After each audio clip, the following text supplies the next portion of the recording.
Hello and welcome back to Coffee Break Blogging, episode 51. In this one, we're going to talk about how to create the perfect about page for your blog. Now, the about page is one of those pages that most people have, but I find that they undervalue its importance and therefore they treat it wrong. And so I want to talk about that because it isn't one of the important core pages of your site. Your site needs to have an about page, but not only that, it needs to be treated in a particular way that it will actually maximize your opt-in opportunities, which is what the about page really is. Now, one of the first things I want to mention about the about page is that when you link it up in your top navigation, I don't think you should get creative with the title. I think you should simply call it about, because that is what a lot of people tend to expect when they're looking for it. Now, here's the other thing, is that we need to take into account the mindset of the person who arrives on this site. And this is key to why we're going to treat the about page the way we're going to treat it.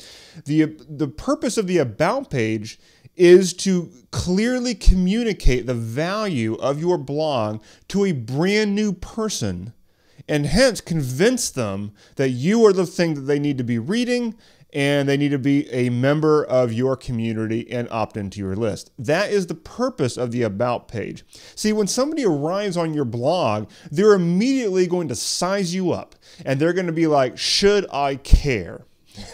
And that is the thing. They literally couldn't care less about you. They're going to make that judgment call based on what they see on your site. And so therefore, most people are going to come into your blog and they're going to land on a piece of content. And therefore, they're going to make a judgment call based on the blog post they land on. But very often, the second click is going to be possibly your about page, because they want to find out what it is that you're all about. And so often the about page is not going to be their entry point, but it's going to be their second or their third click on the site. And the mindset of them is that they are going to try to find out who you are and why they should give a crap about you and your site. So for that reason, your about page needs to be in a predictable location, which is going to be in your top navigation. And it also needs to be called something to where they immediately know what it is. And I think it should be called simply about. Now, when they get there, they need to be sold, quote unquote, sold on why they should become a member of your community and a regular reader. Now, contrast that with what most bloggers are doing with their about page. And that is that they literally write about themselves. And it's almost like, you know, why? Nobody cares about you. They don't care about your life story. They don't need your resume. They're certainly not going to read a big 10-paragraph story about where you came from. They just don't care. They don't care about you. So they need to be sold why that blog matters to them. They care about themselves. They don't care about you, okay? So that's probably the biggest mistake that I see a lot of bloggers making with their about page, is that they make it all about themselves. They literally think, okay, well, this page is about me, so I'm going to write about me. And that's not what they want. That's not what's going to work. What's going to work is about your blog, but specifically how that blog is going to benefit the person who's got their eyeballs looking at the screen right now, reading that page and trying to figure out why they should care about your site. So with that, let's talk about how you should lay out your about page. So the first thing is that I think you could start off the about page with a headline, just like a sales letter. Now, it might be that it just simply says the word about. I mean, and if yours does that, that's fine, because again, that is predictable. That is what people are going to expect. At least they will know that they're on the right page. But if you know how to set it up to where you can actually have a headline at the top, go ahead and do that. It doesn't have to be a real salesy headline. The whole purpose here is simply to clearly communicate the value of your blog and why it should matter to the person who's reading it. And you can do that with a headline at the top of your about page. Now, below that, you're going to have a little bit of copy. You're going to have a little bit of text, a little bit of content. But the entire purpose here of it is to clearly communicate why your blog is going to make the person on the receiving end make their life better in some way. So what I like to do here is clearly communicate the value proposition of the blog, clearly show what the blog is about, and then maybe have a few bullet points, because bullet points are very easily scannable. Many people will easily, their eyes will just gravitate to those bullet points. So have a few bullet points there that just communicate some of the value that they're going to get by being a reader of your blog. Some just describe the real hot points that they're going to get by being a reader and a subscriber and a member of your community. Now, if you've got a little headline there and then you've got some copy that's communicating the value, then it's like, okay, well, maybe I should give this person a chance. So what should go underneath that? An opt-in box, an opt-in form, and complete with a lead magnet and everything. So you need to put an opt-in box on your About page. The About page is actually a pretty good page to have an opt-in on. It's going to convert better than an opt-in form on many of the other pages of your site, because it's just a natural, it just taps into the mindset of the person who arrives there. They're like, okay, I'm going to give this person a chance. What do they have to offer me? They click on the word About, and then if you've done your job right, you clearly show to them, okay, yeah, this blog might give me something of value. The natural next step is to give them an opportunity to become a regular member of your community. And you do that by getting them on your email list, not by RSS feed or any of this other stuff. Get them onto your email list. Give them a lead magnet and give them an opportunity to become a real member of your community.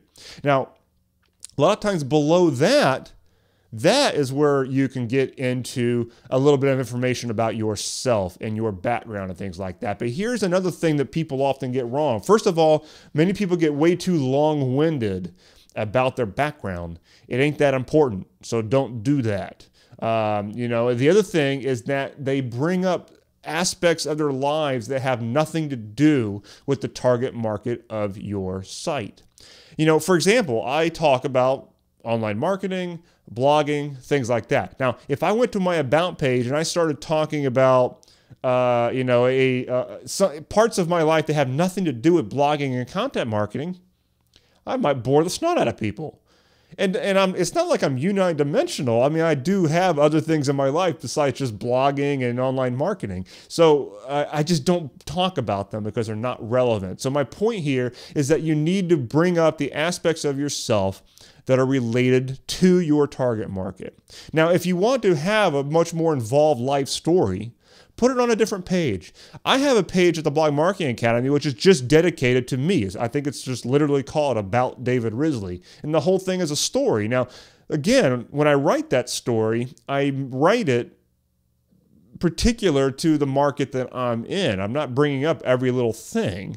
But the thing is, I don't want to put all that on my About page. The About page is pretty focused on communicating the value of the Blog Marketing Academy to a new reader and then trying to get them onto my list. I think another thing that I have on my About page is some social proof, some places that I've appeared other than my own site, things like that.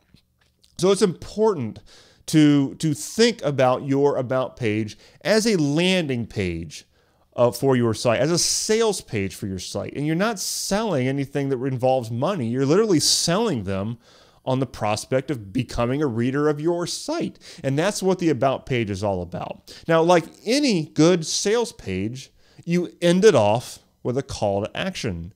And so we talked earlier, so that up in the middle area of the About page, you're going to have an opt-in. Well, at the very bottom of that About page, you should also repeat that same opt-in.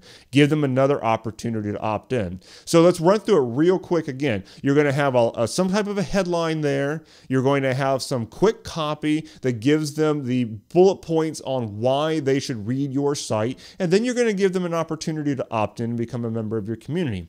Underneath that, you can have some information about yourself.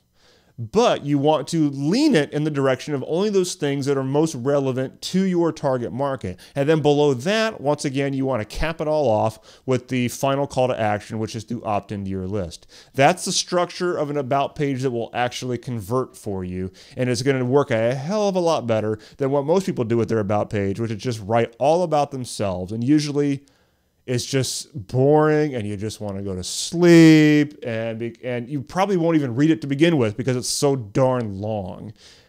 Don't do that to your readers. They won't care, and they will immediately back the hell off. They just will. They just won't care. So don't write from inside your own head. Don't assume that just because you think your blog is awesome that the rest of the world will too, and that they care enough to read about you and your story. They don't. They've got to be convinced why the blog matters, okay? So that's your About page. Go back, revisit yours, and put a little bit of work into actually making that About page something that will convert. Now, it'll be a minority of your overall traffic that will actually visit the About page. That's true. But in terms of your core pages, this is one of the more important ones. And you want to make it so that when those people who do click on it, you want them to maximize that chance of becoming a real reader. That's the entire point of that About page. Okay? Put it to use, and I will see you on the next episode of Coffee Break Blogging. What do we got? Coming up on 52. And we'll be talking a little bit about how to SEO your blog post on that one. Okay? I'll see you then.